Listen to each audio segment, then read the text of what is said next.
Hello बच्चों, मैं हूँ आपकी हिंदी टीचर अंजू मैडम और मेरे क्लास में आप सभी बच्चों का हार्दिक स्वागत है। बच्चों, आज मैं आप लोगों के समक्ष उपेंद्र नाथ अस्क द्वारा लिखित एक एकांकी को लेकर उपस्थित हूँ, जिसका शीर्षक है पर्दा उठाओ पर्दा गिराओ। यह एक एकांकी है, इसलिए मुझे लगता है कि आप सबको एकांकी किसे कहते हैं यह जान लेना अत्यंत आवश्यक है, क्योंकि आप पर्दा उठाओ पर्दा गिराओ एकांकी के मूल भाव या प्रतिपाद्य या उद्देश्य को तो आप समझेंगे ही, लेकिन इसके पहले एकांकी किसे कहते हैं, एकांकी की क्या विशेषता होती है, इसके बारे में आपके पास थोड़ी जानकारी होनी जरूरी है। आप पढ़ते हैं ज्ञान पाने के लिए। जब आप किसी विषय को पढ़ते हैं तो आपको उस विषय से संबंधित और भी बहुत सी जानकारी को पा लेना चाहिए, क्योंकि आने वाले समय में हो सकता है कभी आप इंटरव्यू दे रहे हैं तो ऐसा कोई भी सवाल आपसे पूछा जा ही सकता है कि आप एकांकी के बारे में क्या जानते हैं। तो इसलिए मुझे लगता है कि जब आप उपेंद्र नाथ अस्क जी के द्वारा लिखी हुई एक एकांकी को पढ़ ही रहे हैं तो आप एकांकी के बारे में थोड़ी सी जानकारी भी पा लें। तो हमेशा की तरह मैं एकांकी के बारे में भी आपको लिख कर बता रही हूँ, ताकि आपको सारी बात याद रहे। अत्यंत संक्षिप्त रूप से बता रही हूँ ताकि आपको एकदम से समझ में आ जाए। आप सभी ने नाटक तो देखा ही होगा। नाटक में कई अंक होते हैं, यानी कई दृश्य होते हैं, लेकिन आप एकांकी नाम से ही समझ रहे होंगे कि इसमें एक अंक होता है, यानी एक दृश्य होता है। एक स्थान पर कुछ पात्रों के द्वारा रंगमंच पर कुछ घटनाएं प्रस्तुत की जाती है, कुछ कथा प्रस्तुत की जाती है। तो देखिए एकांकी है क्या। एकांकी वह नाटक जिसमें केवल एक ही अंक हो, इसमें एक ही कथा होती है और कुछ ही पात्र होते हैं, यानी एक कथा होगी, कुछ पात्र होंगे और एक अंक होगा। कम से कम समय में अधिक से अधिक प्रभाव एकांकी का लक्ष्य होता है, यानी एकांकी में एक दृश्य होने के कारण, एक अंक होने के कारण इसका यह लक्ष्य होता है ये देखने वाले पर, यानी दर्शक पर अपना प्रभाव अधिक से अधिक डाल सके। आकार में छोटा होने के कारण इसमें जीवन का खंड चित्र प्रस्तुत किया जाता है, यानी किसी भी एकांकी में पूरे जीवन की कहानी नहीं होती है, जीवन के किसी एक भाग का चित्र होता है। तो एकांकी का महत्व, एकांकी की आवश्यकता क्यों बढ़ गई, लोग एकांकी क्यों देखने लगे, इसके पीछे भी कारण है कि अब लोगों के पास समय नहीं है कि वो बैठ करके फुर्सत से बड़े बड़े उपन्यास को पढ़े, नाटकों को देखें। तो समय के अभाव के कारण ही लोग जो है एकांकी को ज़्यादा पसंद करने लगे, क्योंकि ये कम समय में ही लोग इसे देख सक रहे हैं। तो देखिए, व्यस्तता तथा समयाभाव के कारण महाकाव्यों को पढ़ने तथा नाटकों को देखने का अभाव पाया गया है, इसलिए थोड़े समय में पढ़ी जाने वाली कहानियों तथा एकांकियों के प्रति लोगों का झुकाव अधिक बढ़ा। अब देखिए, यहाँ पर एक और इम्पॉर्टेंट बात है जिसका मैं उल्लेख कर रही हूँ कि हिंदी एकांकी का प्रारंभ भारतेंदु हरिश्चंद्र प्रणीत प्रेम योगिनी, समय कितना है 1875 से माना जा सकता है। यानी कभी हो सकता है आपसे सवाल पूछा जाए कि आपने तो एकांकी पढ़ा है, हिंदी साहित्य का प्रथम एकांकी का आप नाम बताइए, तो आप इसे याद रखिएगा। प्रेम योगिनी 1875 में लिखा गया और एकांकीकार थे भारतेंदु हरिश्चंद्र। आप लोग सभी भारतेंदु हरिश्चंद्र का नाम जानते हैं। साहित्य की हर विधा में उन्होंने अपना कदम बढ़ाया है और सफलता भी प्राप्त की है। नाटक की भांति एकांकी में भी 6 तत्व होते हैं: कथा वस्तु, पात्र, भाषा शैली, देश काल वातावरण, रंगमंचीयता यानी रंगमंचन और उद्देश्य। यह एक संक्षिप्त जानकारी है आपके एकांकी के बारे में, इसे आप हमेशा याद रखिएगा, ताकि कभी भी अगर आपको एकांकी के बारे में कुछ भी पूछा जाए या आप कभी किसी को एकांकी के बारे में कुछ बताएं तो इन सारी बातों को आप बतला सकते हैं। तो चलिए, अब मैं पर्दा उठाओ पर्दा गिराओ एकांकी के मूल भाव और प्रतिपाद्य को प्रस्तुत कर रही हूँ। हमेशा की तरह हर बात को मैं लिखकर प्रस्तुत की हूँ, क्योंकि मेरा यह मानना है कि जितना पढ़ाई ज़रूरी है उतना लिखना भी ज़रूरी है। लिखने के बहुत फ़ायदे हैं। यदि आप पढ़ने के साथ साथ उन सारी बातों को लिख लेते हैं तो आपको सारी बात जो होती है अच्छी तरह से याद हो जाती है, जल्दी याद होती है। आपकी हैंडराइटिंग धीरे धीरे सुंदर होने लगती है। आप शब्दों की वर्तनी से परिचित होते हैं, जिससे आपके स्पेलिंग में सुधार भी होता है। तो इतने सारे फ़ायदे हैं लिखने के, तो क्यों नहीं आप भी मेरी तरह हर बात को सुनने के बाद अवश्य लिख लें। पर्दा उठाओ पर्दा गिराओ, उपेंद्रनाथ अश्क, मूल भाव प्रतिपाद्य। उपेंद्रनाथ अश्क द्वारा रचित उनकी एक प्रसिद्ध एकांकी है पर्दा उठाओ पर्दा गिराओ। यह एक हास्य और व्यंग्य प्रधान एकांकी है। इस एकांकी के माध्यम से अश्क जी ने इस सत्य को उजागर किया है कि आज के समय में लोग कर्म को महत्व नहीं देते हैं, वे सिर्फ अपने स्वार्थ के लिए जीते हैं। अवसर मिलने पर ये किसी को धोखा देने ठगने से चूकते नहीं। ऐसी स्थिति आज कला जगत में भी देखने को मिलती है, जहाँ कलाकार भी अपने व्यवस्थापक निर्देशक की मजबूरी का फ़ायदा उठाकर अपने मौका परस्ती तथा छिछोरेपन का परिचय देता है। तो इस एकांकी में उपेंद्रनाथ अश्क जी ने यह बतलाया है कि हमारा यह सिद्धांत रहा है, हमारा भारतीय संस्कृति में यह बात रही है कि कर्म ही पूजा है, कर्म करो फल की चिंता मत करो। लेकिन आज जो है समय ऐसा बदल गया है कि लोग कर्म को अब पूजा नहीं मानते हैं। कर्म करे या ना करे लेकिन फल की चिंता अवश्य होती है। ये अपने लाभ के लिए, अपने स्वार्थ के लिए, अपने मालिकों को ठगने और धोखा देने में नहीं चूकते हैं। और यह स्थिति आपको हर जगह तो मिलती ही है, यहाँ तक कि कला जगत में भी, जहाँ पर कला की पूजा होती है, ऐसे जगह में भी कलाकार लोग अपने व्यवस्थापक को, अपने निर्देशक को भी ठगते हैं। और ये कलाकार मौका परस्त होते हैं, उन्हें अवसर पाने से, किसी को धोखा देने से चूकते नहीं हैं। इस ओर जो है उपेंद्रनाथ अश्क जी ने इशारा किया है। पर्दा उठाओ पर्दा गिराओ एकांकी में एक व्यक्ति जिसका नाम भगवंत है, वह प्रयागराज कलाकार समिति का व्यवस्थापक है। यद्यपि एकांकी में क्लब का उल्लेख है। शाम के समय एक एकांकी का रंगमंचन किया जाएगा, जो है एक दृश्य महाभारत का द्रौपदी चिरहरण। और इसके पश्चात एक और एकांकी राजपुतानी का भी मंचन किया जाएगा। पर समस्या यह होती है कि कुछ कलाकार चाहते हैं कि भगवंत एकांकी को देखने के लिए उन्हें मुफ्त पास दे। इस बात से भगवंत चिढ़ जाते हैं, गुस्से में आ जाते हैं। तो जिस एकांकी का रंगमंचन किया जाएगा उस एकांकी को देखने के लिए उस एकांकी में काम करने वाले कलाकार चाहते हैं कि भगवंत उन्हें मुफ्त पास दे। इस बात से भगवंत को गुस्सा आ जाता है। जो लोग पैसा खर्च करके एकांकी देखने आएंगे उन्हें ही कलाकारों और निर्देशक की मेहनत का लाभ मिलना चाहिए। मुफ्त पास में लोग यदि आकर भीड़ कर दे तो जिन्होंने पैसे खर्च कर टिकट लिए उन्हें तो दिक्कत हो जाएगी, क्योंकि भगवंत ये चाहता है कि जिन लोगों ने पैसा खर्च करके टिकट खरीदा है वे लोग आज कलाकार और निर्देशक ने जो काम किया है उसका वे लोग लाभ उठाएं। आज जो निर्देशक और कलाकार ने जो मेहनत किया है उसका लाभ उन्हें ही मिलना चाहिए। यदि मुफ्त पास में यदि लोग आकर भीड़ कर दे तो क्या होगा? जिन लोगों ने पैसे खर्च करके टिकट खरीदा है उन लोगों को काफ़ी दिक्कत होगी। इसलिए भगवान चाहता है कि वो मुफ्त पास आज के दिन किसी को भी ना दें। इसका परिणाम यह हुआ कि अब कुछ अभिनेता नाराज होकर एकांकी में भाग न लेने का बहाना बना दिया। एक अभिनेता या कलाकार जिसका नाम बलबीर है उसने तो बुखार का बहाना बना दिया, जिसका प्रभाव पूरी एकांकी पर पड़ा। अब देखिए यहाँ पर यहीं पर उपेंद्रनाथ अश्क जी ने बतलाना चाहा है कि कैसे जो कलाकार हैं वे अपने कर्म से ही भागते हैं। जिन्हें कर्म की पूजा करनी चाहिए वे क्या कर रहे हैं? कर्म को ही छोड़ दे रहे हैं। कर्म को छोड़ करके ही अपने ही निर्देशक को क्या करते हैं? धोखा देते हैं। जैसे मुफ्त पास नहीं दिया गया तो क्या करता है एक कलाकार जिसका नाम बलबीर है, वो बहाना बना देता है कि उसे बुखार हुआ है, वो उस दिन नहीं आता है, वो अनुपस्थित हो जाता है।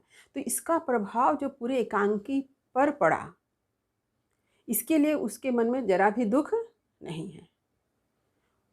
वो इतना स्वार्थी है कि जरा सा भी यह नहीं सोचता है निर्देशक ने जो मेहनत किया है उन्हें कितना परेशान होना पड़ेगा।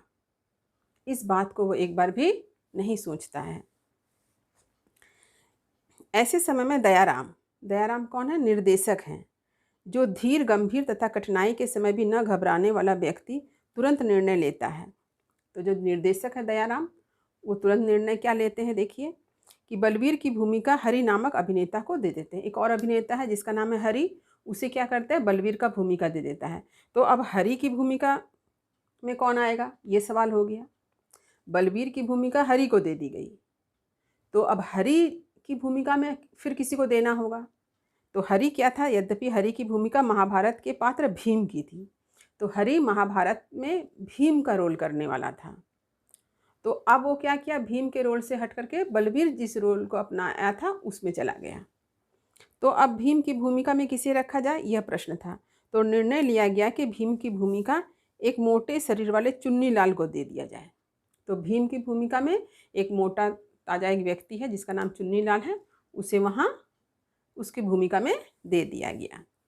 इस प्रकार अनेक भूमिकाओं की अदला बदली दयाराम कर देता है और नए कलाकार सम्मिलित कर लिए गए। इस प्रकार दयाराम क्या करता है, तुरंत निर्णय लेकर के नए कलाकारों को उसमें सम्मिलित करता है, भूमिकाओं की अदला बदली कर देता है। परिणाम यह हुआ कि जिन लोगों की भूमिकाओं की अदला बदली हुई वे घबराहट के मारे ना तो नई भूमिका निभा पाए, ना ही पुरानी भूमिका। अब नए नए कलाकार सम्मिलित किए गए, भूमिकाओं की अदला बदली हुई और तुरंत हुआ, तुरंत निर्णय लिया गया। तो इससे क्या हुआ, सब लोग घबरा गए और इस कारण ना तो नई भूमिका निभा पाए और ना ही अपनी पुरानी भूमिका ही निभा पाए। थिएटर में दर्शक बार बार सीटी बजाते हैं और पर्दा उठाने के लिए कहते हैं। अब पर्दा के पीछे सभी लोग परेशान हैं, तनाव में हैं, क्या करें क्या करें, लेकिन इधर दर्शक जो है बार बार सीटी बजा रहे हैं कि पर्दा उठाया जाए। इसके बाद जो क्या होता है, पर्दा उठता है। पर्दा उठता है, भीम की भूमिका करने वाले चुन्नीलाल मंच पर आता है तो भीम का संवाद बीच बीच में भूल जाता है और एक ही वाक्य को दोहराता है। अब देखिए होता क्या, पर्दा तो उठ गया, भीम की भूमिका करने के लिए चुन्नीलाल जो है मंच पर आ गया, लेकिन उसे तो संवाद याद ही नहीं है। वो एक ही संवाद को क्या कर रहा है, बार बार दोहरा रहा है। इस प्रकार अभिनय के अभ्यास के अभाव में क्या होता है, वो अपनी भूमिका को नहीं निभा पाता है। पर्दे के पीछे से प्रॉम्प्टर द्वारा संवाद याद दिलाने पर भी वह संवाद नहीं बोल पाता है। तो पहले नाटक का रंगमंचन होता था तो एक व्यक्ति होता था जिसको प्रॉम्प्टर कहा गया। वो क्या होता था, पर्दे के पीछे से बैठ करके क्या करता था, लोगों के डायलॉग को बोलता था, जिससे अगर कोई डायलॉग भूल गया, कोई संवाद अगर भूल जाए तो उसे वो सुन करके क्या करता था, वो पात्र जो है बोलता था। ऐसी व्यवस्था की जाती थी। लेकिन यहाँ पर प्रॉम्प्टर बोल भी रहा है तो भी चुन्नीलाल जो भीम का रोल कर रहा था वो उसे समझ नहीं पाता है, यानी उसे बार बार उसे संवाद याद दिलाया जाता है, इसके बावजूद भी वो अपने संवाद को ठीक से नहीं बोल पाता है। दर्शक सीटी बजाते हैं, चिल्लाते हैं। अब परिणाम तो क्या होगा, जब ऐसा एक रंगमंच पर लोग उपस्थित होकर के ऐसा अगर नाटक करेंगे तो दर्शक तो चिल्लाएंगे ही। दर्शक सीटी बजाते हैं, चिल्लाते हैं, हंसते हैं। हार कर घबरा कर निर्देशक दयाराम पर्दा गिराने को कहते हैं। तो दयाराम जो निर्देशक था वो हार जा करके क्या कहता है पर्दा गिरा दो। दर्शक मंडली को शांत करने के लिए दयाराम महाभारत के दृश्य वाला नाटक को बंद करके इसकी भरपाई करने की घोषणा करते हैं कि अब अफीम पीकर नशा करने वालों का अभिनय मंच पर प्रस्तुत किया जाएगा। पर अव्यवस्था के कारण, अभ्यास की कमी के कारण वे कलाकार भी मंच पर नहीं आए। अब क्या हुआ, दर्शक मंडली हल्ला कर रही है, चिल्ला रही है, हंस रही है, सीटी बजा रही है। तो जो निर्देशक थे दयाराम, वो क्या करते हैं, महाभारत का जो दृश्य वहाँ पर खेला जा रहा था उसे बीच में ही रोक देते हैं और इसकी भरपाई करने के लिए ये घोषणा करते हैं कि अभी पात्र आएंगे जो अफीम का नशा करने वालों का अभिनय करेंगे। लेकिन अव्यवस्था के कारण, अभिनय की कमी के कारण देखा जाता है कि ये अफीम पीकर नशा करने वालों का अभिनय करने वाले जो पात्र थे वे भी रंगमंच पर उपस्थित नहीं होते हैं। तो हार कर दयाराम निर्देशक कहते हैं, ऐसा लगता है कि ये लोग भी लगता है कहीं अफीम खा करके नशे में लुढ़क गए हैं, कहीं बेहोश हो गए हैं। पर अव्यवस्था के कारण, अभ्यास की कमी के कारण ये कलाकार भी मंच पर नहीं आए। यह देखकर दयाराम ने दर्शकों से कहा कि शायद अफीम पीने वालों का अभिनय करने वाला खुद ही अफीम खाकर कहीं बेहोश हो गया है। तो स्थिति ऐसी हो गई, ये कोई भी मंच पर उपस्थित नहीं होता है। अब अंत में सिर्फ बचा राजपूतानी नाटक का मंचन। अब एक और एकांकी बचा जिसका नाम था राजपूतानी, जिसका मंचन होना बाकी था। तो अब ये एकांकी को आरंभ करने की घोषणा हुई। इस नाटक के आरंभ में चोपदार तथा राजा का अभिनय है। तो ये जो राजपूतानी नाटक था, इसके आरंभ में ही चोपदार और राजा का अभिनय है। तो यहाँ पर अब क्या घटना घटती है देखिए। चोपदार का अभिनय कर रहा था चुन्नीलाल, जिसने महाभारत नाटक में भीम का अभिनय किया था। यद्यपि भीम का अभिनय असफल रहा, इसलिए यहाँ पर भी उसकी घबराहट दिखाई दी, इसलिए यहाँ पर भी वह अपने संवाद भूल गया। अब देखिए, अब तो एक नए नाटक को रंगमंच में प्रस्तुत करने की घोषणा की गई।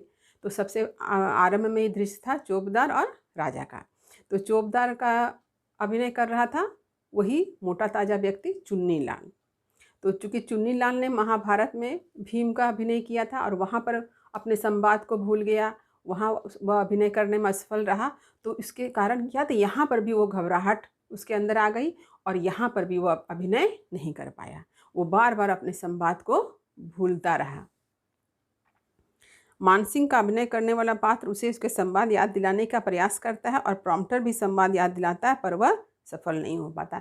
इस प्रकार चुन्नीलाल जो यहाँ पर चोपदार का रोल कर रहा था, उसे सभी जैसे मानसिंह, प्रॉम्प्टर सभी उसे संवाद याद दिलाते हैं, लेकिन वो किसी तरह से भी अपने संवाद को नहीं बोल पाता है। उसे अपना संवाद याद ही नहीं आता। मैंने उसके अंदर इतनी घबराहट आ गई कि वो किसी भी प्रकार अपने संवाद को बोल नहीं पा रहा है। इसका यह फल होता है कि दर्शक तो खूब हंसते, पर नाटक पूर्णतः असफल होता है। दर्शक तो खूब हंस हंस के सीटी बजा रहे हैं, लेकिन नाटक सफल नहीं हुआ। इस प्रकार हम देखते हैं कि महाभारत के एक दृश्य का मंचन, अफिमचियों का अभिनय और राजपूतानी नाटक तीनों ही असफल रहता है।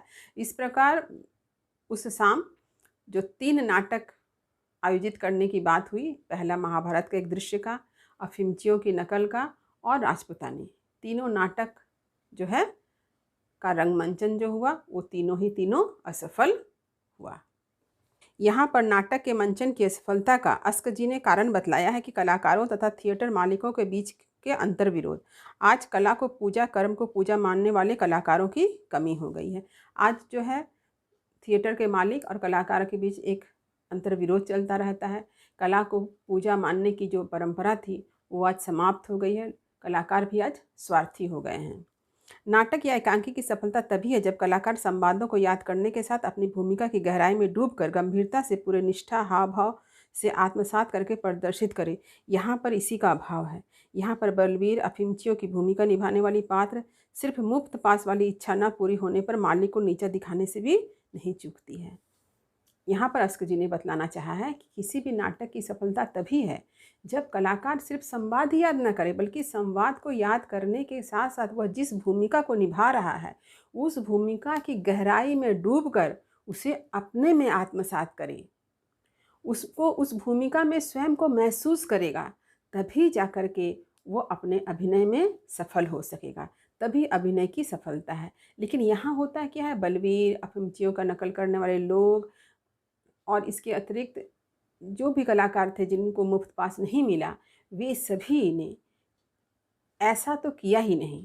उन्होंने कला को पूजा माना ही नहीं, बल्कि अपने स्वार्थ के लिए कि उन्हें मुफ्त पास नहीं मिला है, वे अपने व्यवस्थापक को, अपने निर्देशक को धोखा देने से भी नहीं चूके।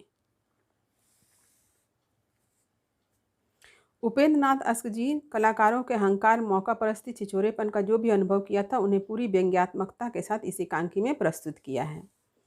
इस एकांकी में पर्दे के पीछे की जो अव्यवस्था, तनाव, चिंता को दिखलाया गया वह कहीं न कहीं हम सभी के जीवन से जुड़ी दिखाई देती।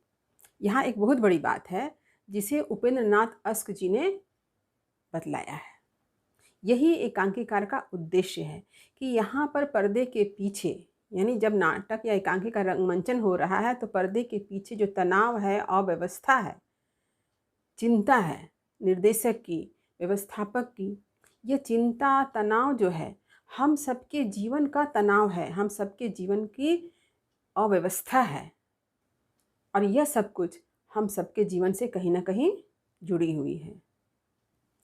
प्रत्येक व्यक्ति के मन मस्तिष्क के भीतर तरह तरह के तनाव, चिंता होती है, परंतु जब वह समाज के सम्मुख, व्यक्ति के सम्मुख उपस्थित होता है तो व्यवस्थित रूप में अपनी चिंता को वह एक आवरण यानी पर्दा में ढक लेता है। इस प्रकार पर्दा, रंगमंच का पर्दा तो है ही, यह पर्दा जीवन का भी परिचायक है।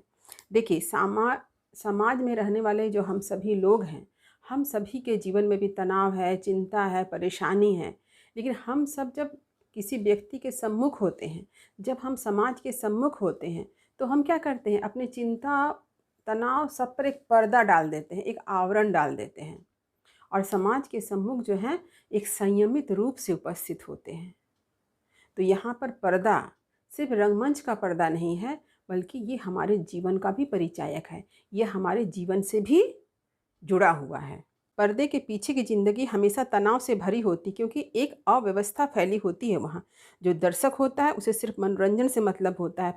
पर्दे के पीछे के तनाव, चिंता से उन्हें कोई सरोकार नहीं है। तो अस्क जी ने बताना चाहा है कि पर्दे के पीछे जो ज़िंदगी होती है वो तनाव से भरी होती है, अव्यवस्था से भरी होती है, परेशानी से भरी होती है।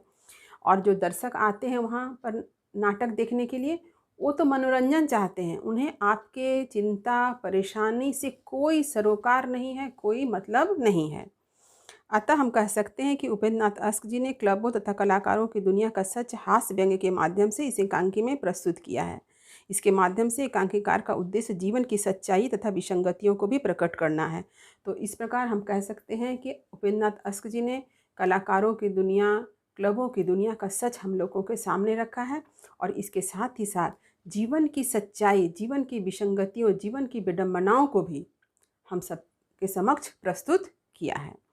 जिस प्रकार एकांकी में पर्दा गिरने पर सभी कलाकार आपसी चिंता में ग्रस्त दिखते हैं, पर पर्दा के उठते ही अपना सारा तनाव को भूलकर अपना अभिनय करने में लग जाते हैं और यह भाव प्रदर्शित करते हैं कि उन्हें कोई भी परेशानी नहीं है। आम आदमी भी रंगमंच का जीवन जीते हैं। जैसे कि हम लोग देख रहे हैं थिएटर में, क्लब में, जहाँ पर नाटक का रंगमंचन हो रहा है, वहाँ कलाकार क्या करते हैं, अपनी परेशानी, अव्यवस्था, चिंता को लेकर हैं, लेकिन जैसे पर्दा उठता है वैसे ही वे अपनी सारी चिंताओं को ऐसे भूल जाते हैं कि जैसे उन्हें कोई चिंता था ही नहीं, दर्शक समझ ही नहीं पाते हैं। तो आम आदमी का जीवन भी ऐसे ही है। आम आदमी भी मानो रंगमंच पर अभिनय कर रहा हो। यह संसार ही तो एक रंगमंच है और यहाँ पर सभी अपने किरदार निभाते हैं। अपने अपने जीवन में कितनी भी परेशानी क्यों ना हो, पर सभी के सामने वह ऐसा हाव भाव प्रदर्शित करता है मानो कोई परेशानी, चिंता और तनाव ही ना हो। यहाँ पर उपेंद्र नाथ अस्क जी ने एक बहुत बड़ा सच हम लोग के सामने रखा है कि ये संसार ही रंगमंच है और हम सभी क्या हैं, इस रंगमंच पर काम करने वाले अभिनेता हैं और हम सभी अपना अपना किरदार निभाते हैं। हम सबके जीवन में जितनी भी परेशानी हो, जितनी भी चिंता हो, लेकिन हम जैसे ही किसी के सम्मुख जाते हैं, हम अपनी परेशानी पर एक आवरण चढ़ा देते हैं। सामने वाला व्यक्ति दर्शक की भांति होता है, वो आपके निजी ज़िंदगी की परेशानियों से कोई लेना देना नहीं है, क्योंकि हम जानते हैं कि जो व्यक्ति हमारे सामने है उसे हमारे तकलीफ़ से, हमारे जीवन से कोई लेना देना नहीं है। अतः उपेंद्र नाथ अस्क ने अपने एकांकी पर्दा उठाओ पर्दा गिराओ में यह सिद्ध किया है कि समाज का हर व्यक्ति का जीवन रंगमंच के पात्र की तरह होता है।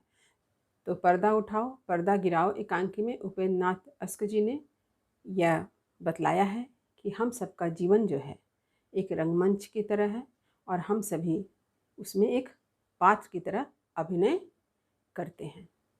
तो उम्मीद करती हूँ कि आज एकांकी के मूल भाव, प्रतिपाद्य और उसके उद्देश्य को जिस तरह से मैंने आप लोगों को समझाया है वह आपको अच्छी तरह से समझ में आ गया होगा। वीडियो को लाइक करें, शेयर करें। जो बच्चे चैनल पर नए हैं वो चैनल को सब्सक्राइब भी अवश्य करें ताकि हर नए वीडियो का नोटिफिकेशन उन्हें समय समय पर मिल सके। तब तक पढ़ते रहिए, जीवन में आगे बढ़ते रहिए। मेरी शुभकामनाएं आप सभी बच्चों के साथ है। धन्यवाद।